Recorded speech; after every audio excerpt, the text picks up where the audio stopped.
नमस्कार दोस्तों, मैं आर्यन शर्मा और आप लोग देख रहे हैं आर्यन ऑनलाइन क्लासेस। तो फ्रेंड्स, आप लोग का जो एग्जाम है बहुत ही ज्यादा नजदीक आ चुका है। ऐसे में आप लोग को वैसे प्रश्न को कवर करना होगा जो आपके बोर्ड एग्जाम के लिए बहुत ही ज्यादा महत्वपूर्ण है। जैसा कि आप लोग को पता है कि 50% ऑब्जेक्टिव और 50% सब्जेक्टिव हो चुका है बिहार बोर्ड का सिलेबस। मतलब 50% आप लोग को ऑब्जेक्टिव प्रश्न मिलेगा और 50% सब्जेक्टिव प्रश्न मिलेगा। ठीक है, अब मतलब ऑब्जेक्टिव में आप लोग को 50 ऑब्जेक्टिव जिसमें पूछा जाता था, अब उसमें 100 ऑब्जेक्टिव प्रश्न पूछे जाएंगे। ठीक है, और 100 ऑब्जेक्टिव प्रश्न में सिर्फ आप लोग को 50 प्रश्नों का ही आंसर करना है।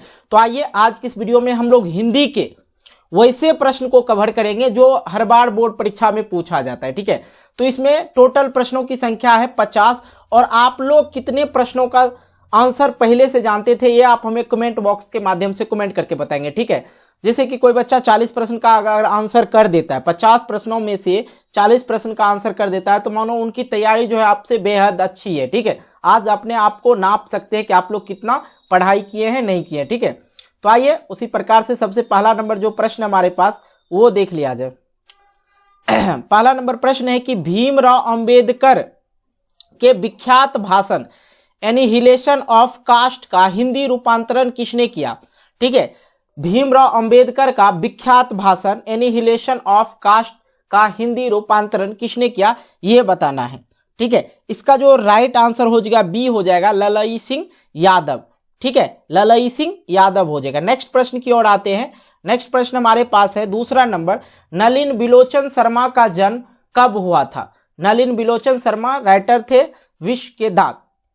आप लोग को यहाँ पे दो प्रश्न कवर हो रहा है मेरे भाई। देखो, पहला नंबर तो ये हो गया आप लोग का कि नलिन बिलोचन शर्मा का जन्म कब हुआ था। दूसरा प्रश्न आप लोग कह सकते हैं कि नलिन बिलोचन शर्मा जो थे विश्व के दांत के लेखक थे। ठीक है, तो ये भी पूछा जाता है कि विश्व के दांत के लेखक कौन है, तो आप लोग कर सकते हैं नलिन बिलोचन शर्मा।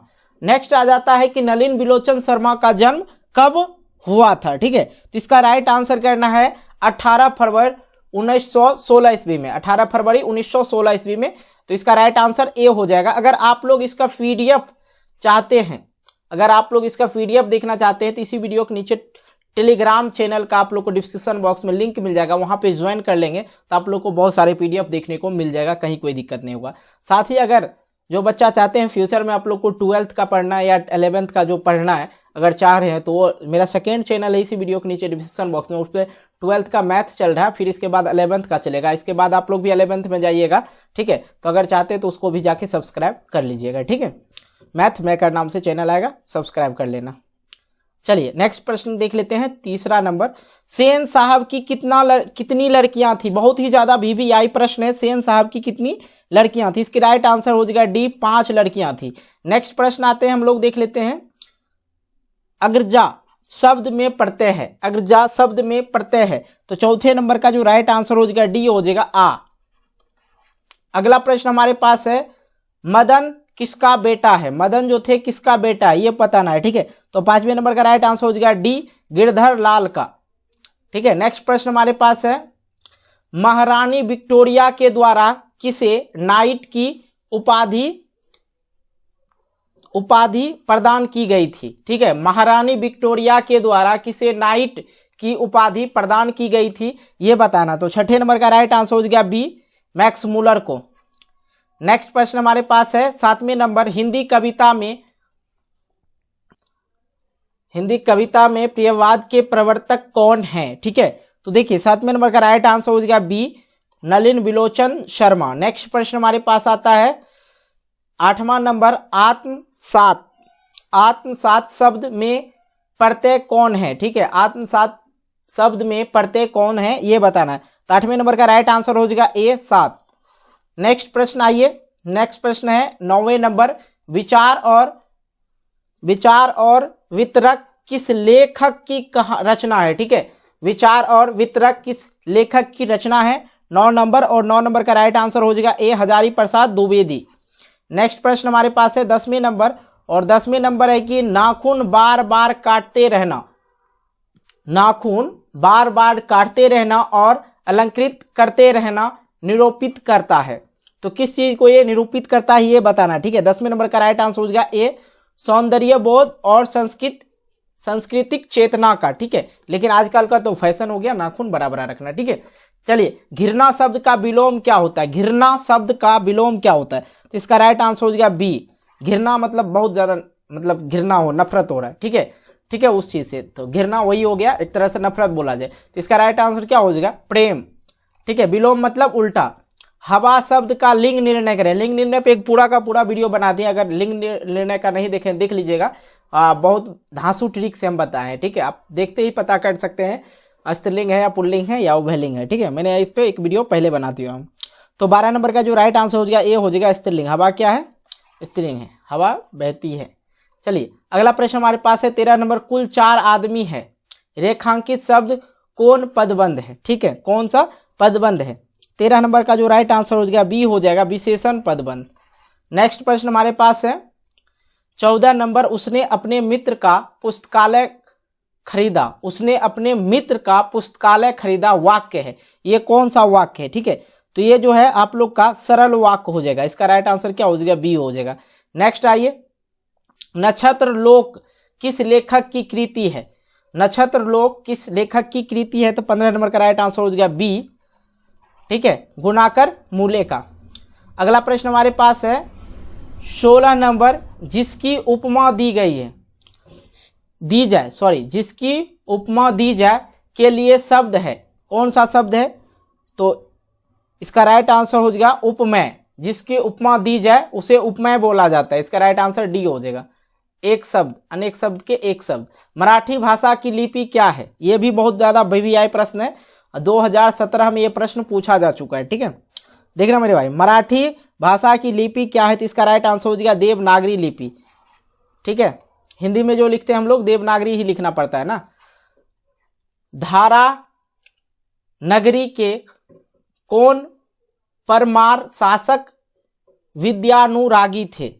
धारा नगरी के कौन परमार शासक विद्यानुरागी थे, ये बताना है। तो 18 नंबर का जो राइट आंसर हो जाएगा बी हो जाएगा, भोज।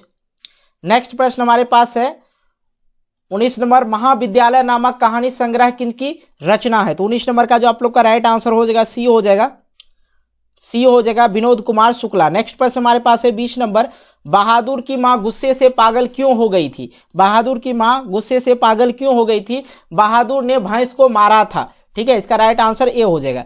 नेक्स्ट प्रश्न हमारे पास है किसने सोवियत संघ पर आक्रमण किया? किसने सोवियत संघ पर आक्रमण किया? तो हिटलर ने। इसका राइट आंसर क्या हो जाएगा? बी हो जाएगा। नेक्स्ट प्रश्न हमारे पास है 22 नंबर। यदि मनुष्य परिस्थितियों का नियामक नहीं है तो परिस्थितियां भी मनुष्य की नियामक क्या होना चाहिए, यह बताना आप लोग को। 22 नंबर का देखिए, यदि मनुष्य परिस्थितियों का नियामक नहीं है तो परिस्थितियां भी मनुष्य के नियामक नहीं है। इसका राइट आंसर बी हो जाएगा। नेक्स्ट प्रश्न हमारे पास है गुदरी के लाल।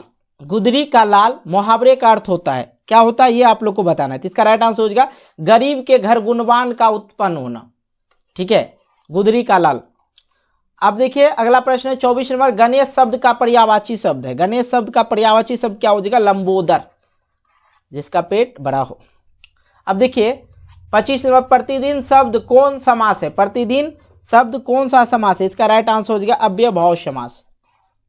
नेक्स्ट प्रश्न हमारे पास है 26 नंबर। यशोधरा शब्द की संधि विच्छेद है। यशोधरा शब्द की संधि विच्छेद है। यश जोर धरा। इसका राइट आंसर क्या हो जाएगा? ये हो जाएगा। नेक्स्ट प्रश्न हमारे पास है 27 नंबर। इनमें शुद्ध वाक्य कौन सा है? इनमें से शुद्ध वाक्य कौन सा है? इसका राइट आंसर डी हो जाएगा, इनमें से कोई नहीं। तो देखिए शब्द केवल संकेत मात्र है। शब्द तो केवल संकेत मात्र है। शब्द तो केवल संकेत मात्र ही है। ये जो है अशुद्ध, सारे शब्द जो है वाक्य जो दे रखा है अशुद्ध दे रखा है। कह रहा है इनमें से शुद्ध वाक्य कौन सा है? तो इनमें से कोई नहीं, ये सारे वाक्य जो है गलत दे रखा है, ठीक है। चलिए अगला प्रश्न हमारे पास 28 नंबर। कवि घनानंद किस बादशाह के यहां मीर मुंशी का काम करते थे? ठीक है, तो इसका राइट आंसर हो गया बी, मोहम्मद शाह रंगीले। नेक्स्ट प्रश्न हमारे पास है 29 नंबर। जन्म के 6 घंटे बाद किनकी माता का देहांत हो गया था? तो 29 नंबर का जो राइट आंसर हो गया बी हो जाएगा, सुमित्रा नंदन पंत का। नेक्स्ट प्रश्न हमारे पास है 30 नंबर। फावरे और हल राजदंड बनने को है, यह पंक्ति किस कविता की है? तो 30 नंबर का जो राइट आंसर हो जाएगा ए हो जाएगा, जनतंत्र का जन्म। नेक्स्ट प्रश्न हमारे पास है 31 नंबर, एक वृक्ष की हत्या कविता किसकी रचना है? तो 31 नंबर का जो आप लोग का राइट आंसर हो जाएगा सी हो जाएगा, कुंवर नारायण का। ठीक है, 31 नंबर का एक वृक्ष की हत्या कविता किसकी रचना है? तो कुंवर नारायण का। नेक्स्ट प्रश्न हमारे पास है वीरेन डंगवाल का पहला कविता संग्रह है, तो 32 नंबर का जो राइट आंसर हो जाएगा बी हो जाएगा 32 का, इस दुनिया में। नेक्स्ट प्रश्न है 33 नंबर, प्राकृतिक सौंदर्य की कविता के लिए विख्यात कवि है, मतलब जो प्राकृतिक है उसके सौंदर्य के बारे में बताने के लिए विख्यात कवि कौन से हैं? तो 32 नंबर वीरेन डंगवाल का पहला कविता संग्रह कौन सा है? तो चलिए वीरेन डंगवाल का पहला कविता संग्रह कौन सा है? तो इस दुनिया में है। ठीक है, तो मुझे लगा कहीं गलत तो नहीं बता देते। नहीं, एकदम ठीक है। चलिए, प्राकृतिक सौंदर्य की कविता के विख्यात कवि कौन है? तो 33 नंबर का जो आप लोग का जो राइट आंसर हो जाएगा सुमित्रानंद पंत। ठीक है, इसका भी राइट आंसर क्या हो जाएगा? बी हो जाएगा, सुमित्रानंदन पंत। अगला प्रश्न हमारे पास है कि किस कवि ने वर्णाश्रम अवस्था, ठीक है, किस कवि ने वर्णाश्रम व्यवस्था और कर्मकांड का विरोध करके निर्गुण ब्रह्म की शक्ति का प्रचार किया? ठीक है, 34 नंबर का राइट आंसर हो जाएगा गुरु नानक ने, इसका राइट आंसर डी हो जाएगा। नेक्स्ट प्रश्न हमारे पास है 35 नंबर, नगर संवेदना के कवि हैं, नगर संवेदना के कवि हैं, तो 35 नंबर का जो राइट आंसर हो जाएगा सी हो जाएगा, कुंवर नारायण। नेक्स्ट प्रश्न हमारे पास है 36 नंबर, दुर्दत्ता मानवीय विभीषिका का चित्रण करने वाली कविता है, तो 36 नंबर का जो राइट आंसर हो जाएगा ए हो जाएगा, हिरोशिमा। नेक्स्ट प्रश्न हमारे पास है 37 नंबर, गुरु नानक के पद हैं, गुरु नानक के पद हैं, तो इसका राइट आंसर क्या हो जाएगा? गुरु नानक के पद है, तो राम भक्ति में गीत, ए नंबर। अगला प्रश्न हमारे पास है 38 नंबर, रसखान द्वारा कृष्ण लीला का गान किया गया था, रसखान द्वारा कृष्ण लीला का गान किया गया था, और इसका जो राइट आंसर हो जाएगा 38 नंबर का बी हो जाएगा, क्या हो जाएगा? बी। आइए नेक्स्ट प्रश्न कर लेते हैं। नेक्स्ट प्रश्न है कि कवि प्रेमधन द्वारा अधिकांश काव्य रचना किस भाषा में की गई है? तो 39 नंबर का जो राइट आंसर हो जाएगा बी हो जाएगा, ब्रज भाषा और अवधि। स्वर्ण किरण किस कवि की रचना है? 40 नंबर में है स्वर्ण किरण किस कवि का रचना है? तो इसका जो राइट आंसर हो जाएगा सी हो जाएगा, सुमित्रानंद पंत। इसका क्या राइट आंसर हो जाएगा? C number, Sumitranand Pant. ठीक है, नेक्स्ट प्रश्न आइए। नेक्स्ट प्रश्न है आत्मजयी नामक प्रबंध काव्य किस कवि के द्वारा लिखा गया है? तो 41 नंबर का राइट आंसर हो जाएगा सी, कुंवर नारायण। नेक्स्ट प्रश्न हमारे पास है आधुनिक साहित्य में एक प्रमुख प्रतिभा थे, आधुनिक साहित्य में एक प्रमुख प्रतिभा थे, तो 42 नंबर और 42 नंबर का राइट आंसर हो जाएगा ए। चलिए अगला प्रश्न देखिए, किसने जिंदगी में पहली बार अस्पताल का विरोध नहीं किया? तो 43 नंबर का राइट आंसर हो जाएगा डी, मां ने।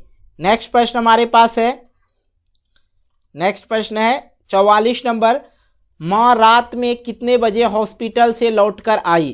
तो 44 नंबर का जो राइट आंसर हो जाएगा आप लोग का डी हो जाएगा, 11 बजे लौटकर आई थी। नेक्स्ट प्रश्न हमारे पास है 45 नंबर, गांव में जुआरी किस्म का व्यक्ति कौन था? गांव में जुआरी किस्म का व्यक्ति कौन था? तो 45 नंबर का राइट आंसर हो जाएगा आप लोग का शी हो जाएगा, रंगरप्पा। ठीक है, नेक्स्ट प्रश्न दही वाली मगम्मा वाला में जो था, 7 कौड़ी होता है किस भाषा के प्रमुख कथाकार हैं? 7 कौड़ी होता है किस कथा के प्रमुख कथाकार हैं? ठीक है, तो इसका जो राइट आंसर हो जाएगा उड़िया। नेक्स्ट प्रश्न हमारे पास है देवी नदी बांध के नीचे किसका घर है? देवी नदी बांध के नीचे किसका घर था?